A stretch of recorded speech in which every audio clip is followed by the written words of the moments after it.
आदमी इस कार से बहुत खुश था, लेकिन अचानक बर्फीले पहाड़ नीचे गिरने लगते हैं। आदमी इस कार को बताता है, लेकिन इस कार ने पहले ही देख लिया था। आदमी इस कार को बाईं ओर भागने के लिए कहता है, लेकिन इस कार सीधा भाग रहा था। तभी इस कार को वही काला भेड़िया दिखाई देता है, जो इस कार की हर बार मदद कर रहा था। उसी भेड़िए के नीचे एक सुरंग थी। इस कार घूमकर सुरंग की तरफ जाने लगता है। आदमी उसे सुरंग के अंदर जाने से मना कर रहा था, लेकिन इस कार अपने दिल की सुनता है और भागता हुआ शरीर से बर्फ को तोड़ता हुआ अंदर चला जाता है। इस कार के साथ साथ सभी कुत्तों ने बहादुरी दिखाई थी। इस कार ने सभी को एक नया जीवन दान दिया था, सबको बचाकर बाहर निकाल लिया था, और इसे ही कहा जाता है एक सच्चा और महान लीडर। पोस्ट ऑफिस वाले कुत्तों की आवाज को सुन लेते हैं, क्योंकि इस कार अपनी फुल रफ्तार में इन्हीं की तरफ आ रहा था। सिक्योरिटी सभी लोगों को एक तरफ कर रही थी, क्योंकि उनकी रफ्तार बहुत ही ज्यादा थी। इस कार पोस्ट ऑफिस पहुंच गया था। महिला चिल्लाकर इस कार को रुकने को कहती है। इस कार तुरंत वहीं पर रुक जाता है, लेकिन बाकी के कुत्ते खुद को नहीं संभाल पा रहे थे। सभी लोग बहुत ज्यादा खुश होते हैं, क्योंकि इन सभी की चिट्ठी इस कार की वजह से सबसे पहले पहुंच गई थी। ये आदमी इस कार की तारीफ करता है, कहता है, इस कार मैंने तुम्हें लीडर बनाकर एक नेक काम किया है और तुम लीडर बनने के लायक भी थे। दुआ करता हूँ कि जिंदगी में और आगे बढ़ो। अब इस कार सभी को चिट्ठियां पढ़ते हुए देख रहा था। तभी इसको वही काला भेड़िया दिखाई देता है। भेड़िया असल में तो नहीं था, लेकिन फरिश्ता बनकर इस कार की हमेशा मदद करता था। इस कार उस भेड़िए से बहुत खुश था और भेड़िए को इज्जत देने के लिए वो भेड़ियों की आवाज में चिल्लाने लगता है, जिसे देखकर सभी कुत्ते इस कार की तरह चिल्लाते हैं। अब इस कार अपने अगले सफर के लिए निकल पड़ता है। सभी लोग तालियां बजा रहे थे। तभी एक बूढ़ा आदमी भागता हुआ इनके पास आता है, जिसे देखकर इस कार वहीं पर रुक जाता है, जिस वजह से ये आदमी गाड़ी से नीचे गिर जाता है, क्योंकि इस कार उस बूढ़े आदमी को जानता था। बूढ़ा आदमी कहता है, क्या तुम लोग मेरी चिट्ठी लेकर जा सकते हो? ये चिट्ठी मेरे बेटे के लिए है। लेकिन ये लोग उसकी चिट्ठी लेने से मना कर देते हैं। तभी इस कार उस बूढ़े आदमी के पास जाता है और उसके हाथ से चिट्ठी लेकर उस महिला को दे देता है। वो महिला उस चिट्ठी को ले लेती है। आदमी कहता है कि हमारा लीडर इस कार ही है। बूढ़ा आदमी इस कार को शुक्रिया कहता है। इन दोनों की मुलाकात पहले ही हो चुकी थी। इस कार निकल पड़ता है अपने सफर के लिए और शाम के समय फिर से वापस आते हैं। तभी इस आदमी को एक चिट्ठी मिलती है, जिसमें लिखा था कि तुम सभी कुत्तों को बेचकर हेडक्वार्टर वापस आ जाओ, क्योंकि अब ऑनलाइन का समय आ चुका था। आदमी ने इस कार और सभी कुत्तों को बेच दिया था, लेकिन सभी कुत्ते बहुत निराश थे। सबसे ज्यादा निराश इस कार था। आदमी कहता है, तुम सभी बहादुर कुत्ते हो और इस कार तुम कभी अपने हौसलों को कमजोर मत होने देना। ये पल मुझे हमेशा याद रहेंगे, लेकिन अभी के लिए अलविदा मेरे बहादुर इस कार। आदमी यहाँ से चला जाता है। इस कार उस आदमी को दर्द भरी नजरों से देख रहा था। इस कार की किस्मत में किसी का भी प्यार नहीं लिखा था, लेकिन सभी कुत्ते इस कार को बहुत प्यार करते थे। इस कहानी में एक नया मोड़ आने वाला था। अगली सुबह एक रईस आदमी इनके पास आता है। आदमी की नजर इस कार के ऊपर पड़ती है, जो सभी कुत्तों से हट्टा कट्टा लग रहा था। आदमी ने उन सबको खरीद लिया था, लेकिन इस कार बहुत ज्यादा उदास था। उन लोगों ने अपनी गाड़ी पर बहुत सारा सामान लादा हुआ था। आदमी सभी कुत्तों को भागने के लिए कहता है, लेकिन इस कार और उसके साथी उस गाड़ी को नहीं खींच पा रहे थे, क्योंकि उस गाड़ी में काफी ज्यादा सामान था। तभी वही बूढ़ा आदमी इस कार को देखता है। इस कार जी जान लगाकर गाड़ी को खींच रहा था। तभी आदमी इस कार को मारने जा रहा था। वो जैसे इस कार को मारता है तो बूढ़ा आदमी सामने आ जाता है। इस कार बहुत ज्यादा डर गया था। बूढ़ा आदमी इस कार की आंखों में देखता है, फिर उस आदमी से कहता है, तुमने अपनी गाड़ी पर इतना सारा सामान लादा हुआ है, वो जानवर उतना ही सामान खींच सकते हैं जितना उनके बस में होगा। ये आदमी कहता है, मैंने उन सभी कुत्तों को पैसों में खरीदा है, तुम कौन होते हो मुझे सलाह देने वाले? वो आदमी उस बूढ़े आदमी की एक बात नहीं सुनता। अब इस कार और उसके सभी साथी गाड़ी को कैसे भी खींचकर आगे बढ़ाते हैं। अब इस कार ऐसे रास्ते से जा रहा था जिसमें वो खुद को कमजोर महसूस कर रहा था, क्योंकि इन लोगों ने गाड़ी पर बहुत सारा सामान लाद रखा था। आदमी जोर से कुत्तों पर चिल्लाता है, लेकिन बेचारा इस कार और उसके साथी कुछ नहीं कर सकते थे, जिस वजह से कुत्ते का पैर फिसल जाता है और वो गाड़ी पीछे की तरफ जाने लगती है। आदमी नीचे गिर जाता है, लेकिन इस कार ने इस पूरी गाड़ी के वजन को अपने पैरों से रोक रखा था। सभी कुत्ते थक चुके थे। आदमी गुस्से से सभी कुत्तों को कोड़े मारने लगता है। कुत्ते इस कार को भागने के लिए बोल रहे थे, लेकिन इस कार पूरी तरह से थक चुका था। ये आदमी एक नदी में सोना ढूंढने जा रहा था। तभी वो इस कार को पकड़कर घसीटने लगता है। सभी कुत्ते उस आदमी पर भौंकने लगते हैं, क्योंकि वो कुत्ते इस कार से बहुत ज्यादा प्यार करते थे। आदमी इस कार को जोर से लात मारता है और गन निकालकर इस कार को शूट करने जा रहा था, लेकिन तभी वही बूढ़ा आदमी यहाँ पर आ जाता है और कहता है, तुम्हारे अंदर कोई रहम नाम की चीज ही नहीं है। बूढ़ा आदमी उसे धक्का मार देता है। उस बूढ़े आदमी ने इस कार को छुड़ा लिया था, लेकिन बाकी के कुत्तों के लिए ये सफर बहुत ही दर्द भरा था, क्योंकि इस कार अब इनसे दूर हो चुका था।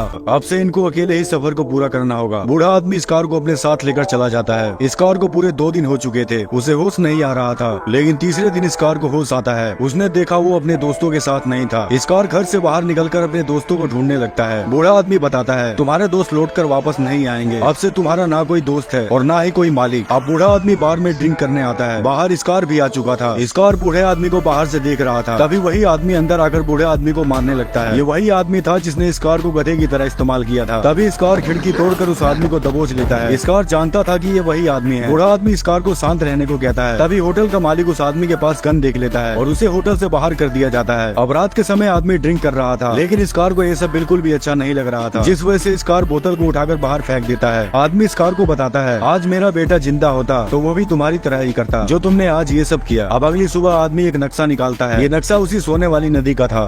अब स्कार और बूढ़ा आदमी दोनों निकल पड़ते हैं उसी नदी की तरफ। स्कार ये नजारा देखकर बहुत ज्यादा खुश था। स्कार को फिर से एक अच्छा साथी मिल चुका था और यह आदमी उसी बूढ़े आदमी के घर आता है। इसे वही सोने वाली नदी का नक्शा मिल जाता है। स्कार ने ऐसी जगह पहले कभी नहीं देखी थी। दोनों उस नदी के पास आ चुके थे, तभी इस आदमी को नदी में एक सोने का टुकड़ा मिलता है। आदमी उस सोने के टुकड़े को देखकर बहुत ज्यादा खुश होता है और वो स्कार को दिखाता है। स्कार भी पानी में सोना ढूंढने लगता है। तभी स्कार पानी से एक बड़ा सा सोने का टुकड़ा निकालता है, लेकिन वो आदमी स्कार की तरफ नहीं देख रहा था, जिस वजह से स्कार टुकड़े को फेंक देता है। अब स्कार किसी जानवर को देखता है और भागकर उसका पीछा करने लगता है, लेकिन आगे चलकर उसे एक रास्ते में भालू मिलता है। स्कार उस भालू से बहुत ज्यादा डर रहा था, तभी वो दूसरे रास्ते से उस जानवर का पीछा करने लगता है। स्कार को जंगल में एक भेड़िया मिला था। ये एक मादा भेड़िया थी और यहीं से स्कार की लव स्टोरी शुरू होती है। स्कार रात के समय उसी भेड़िए को याद कर रहा था। स्कार को उस भेड़िए से प्यार हो चुका था। अगली सुबह स्कार उन्हीं भेड़ियों के पास जाता है। ये भेड़िए एक सुअर का शिकार करने वाले थे, लेकिन तभी एक भेड़िए का पैर फिसल जाता है और वो पानी में डूबने लगता है। सभी भेड़िए उस भेड़िए को बचाने के लिए उसका पीछा कर। अब स्कार कूदकर भेड़िए के पास जाता है और अपने दांतों से लकड़ी को बाहर खींचने लगता है, लेकिन तभी लकड़ी टूट जाती है। स्कार हार मानने वालों में से नहीं था। वो लकड़ी के नीचे घुसकर लकड़ी को अपने कंधों पर उठा लेता है और बाहर की तरफ खींचने लगता है। स्कार में अभी भी वो जोश और जुनून बाकी था। स्कार उस भेड़िए को बचा लेता है। सभी भेड़िए स्कार को ध्यान से देख रहे थे। अब स्कार भेड़ियों का दोस्त बन चुका था। मादा भेड़िए से स्कार को प्यार हो चुका था। स्कार पूरा दिन भेड़ियों के साथ खेलता था और बूढ़े आदमी के लिए खाने के लिए मछली लाता था। स्कार केवल रात के समय इस बूढ़े आदमी के पास आता था। आदमी कहता है, स्कार तुमको अब नए और अच्छे दोस्त मिल चुके हैं और तुम्हारे पास अब समय भी नहीं रहता कि मेरे साथ कुछ समय बिता सको। लेकिन स्कार बिल्कुल भी नहीं बदला था। वो अपनी इस जिंदगी को खुलकर जीना चाहता था। अगली सुबह वही मादा भेड़िया स्कार को बुलाने आती है। बूढ़ा आदमी कहता है कि देखो स्कार, तुम्हारा प्यार तुम्हें बुला रहा है। स्कार भेड़िए के साथ चला जाता है। धीरे धीरे समय बीत रहा था और अब स्कार भेड़ियों के परिवार का हिस्सा बन चुका था, लेकिन ये आदमी बिल्कुल अकेला हो चुका था। अब बूढ़ा आदमी यहाँ से जाने का फैसला करता है। वो कहता है, स्कार मुझे अब चलना होगा। मैं जानता हूँ कि तुम्हें थोड़ा दुख हो रहा होगा, लेकिन तुम्हारे पास तो अब तुम्हारा परिवार है। अब स्कार बहुत ज्यादा उदास था क्योंकि अगली सुबह ये बूढ़ा आदमी यहाँ से चला जाएगा। स्कार यहाँ से चला जाता है और उसी मादा भेड़िया से मिलता है। स्कार आज की रात इसी के साथ बिताने वाला था और यहाँ बूढ़े आदमी को कोई आवाज सुनाई देती है। ये देखने के लिए बाहर जाता है, तभी कोई गोली चलाता है जिससे लालटेन गिरकर टूट जाती है। स्कार ने गोली की आवाज को सुन लिया था। बूढ़े आदमी के घर में आग लग गई थी। यहाँ वही आदमी आ चुका था। बूढ़ा आदमी धीरे से दरवाजे को बंद करता है और उसकी बंदूक को पकड़ लेता है। दोनों लड़ते हुए बाहर जाते हैं, लेकिन वो आदमी बूढ़े आदमी को शूट कर देता है। बूढ़ा आदमी अब कुछ भी नहीं कर सकता था। वो आदमी इस बूढ़े आदमी से सोना मांगता है। बूढ़ा आदमी अपनी जेब से सोना निकाल कर उसे दे देता है, लेकिन फिर भी ये बूढ़े आदमी को मारने जा रहा था। तभी स्कार दहाड़ता हुआ उस आदमी की बंदूक पर कूद जाता है। स्कार को एक मौका मिल गया था अपना बदला लेने का, लेकिन वो आदमी अपने हाथ में एक डंडा उठा लेता है। स्कार उस डंडे को देखकर बहुत ज्यादा डर रहा था क्योंकि स्कार ने ऐसे ही डंडे से पहले मार खाई थी। वो आदमी जैसे ही स्कार पर हमला करता है, स्कार अपने दांतों से डंडे को पकड़ लेता है और डंडा खींचकर उस आदमी को अपनी पीठ पर उठाकर आग में फेंक देता है। इस तरह से स्कार अपना बदला ले लेता है। स्कार ने इस बूढ़े आदमी की जान को बचा लिया था। आखिरी समय में एक और नेक काम किया था। बूढ़ा आदमी कहता है, स्कार शायद इस दुनिया में तुम्हारे जैसा डोप कोई नहीं होगा। दोनों अपनी पुरानी बातों को याद करने लगते हैं और बूढ़ा आदमी इस दुनिया को छोड़कर चला जाता है। अगली सुबह स्कार बहुत ज्यादा दुखी था क्योंकि ये उसी बूढ़े आदमी को याद कर रहा था। तभी इसके पास वही मादा भेड़िया आती है। अब केवल भेड़िया ही थी जो इसके साथ थी क्योंकि स्कार अब एक नई दुनिया बसाने जा रहा था। अब कई साल बीत जाते हैं। बहुत सारे भेड़ियों को दिखाया जाता है और इन सभी भेड़ियों का लीडर था स्कार, जिसके अब 2 बच्चे भी थे। ये बच्चे उसी मादा भेड़िया के थे। स्कार लीडर के साथ साथ एक अच्छा पिता भी बन चुका था। स्कार को परिवार के साथ साथ समाज भी मिला था। अब स्कार अपने झुंड के साथ उसी भालू के पास जाता है जो भालू इसे हमेशा डराया करता था, लेकिन आज स्कार दहाड़ कर उसे भगा देता है। वाकई में स्कार के अंदर हर चीज में ढलने का हुनर था। तभी स्कार उसी बूढ़े के जले हुए घर को देखने लगता है और फिर इसे वही काला भेड़िया दिखाई देता है जो भेड़िया हमेशा स्कार को दिखाई दिया करता था। और ये स्टोरी यहीं पर समाप्त होती है।